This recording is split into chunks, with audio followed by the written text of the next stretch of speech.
ইসলাম কি বলে, কেন বারবার নবী পাঠানো হয়েছে?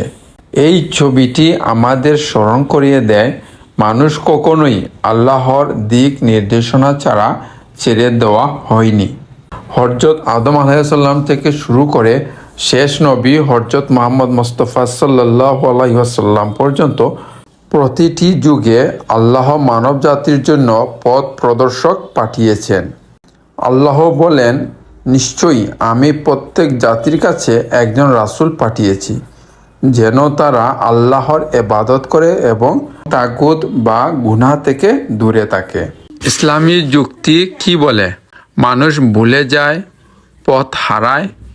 মানুষ সময়ের সাথে সাথে আল্লাহর বিধান ভুলে গেছে, বিকৃতি করেছে। তাই নতুন করে স্মরণ করিয়ে দিতে নবী পাঠানো হয়েছে। যুগ ও পরিবেশ ভিন্ন ছিল।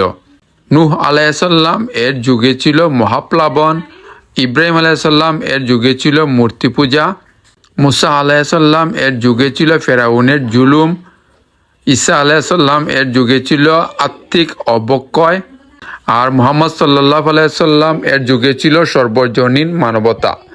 তাই প্রয়োজন অনুযায়ী শরীয়ত এসেছে। বার্তা একটাই, রূপ ভিন্ন। সব নবীর মূল দাওয়াত ছিল এক, আল্লাহ এক, ন্যায় প্রতিষ্ঠা, নৈতিক জীবন। আল্লাহ আমাদের সবাইকে সঠিক বুঝ দান করুন। আমিন।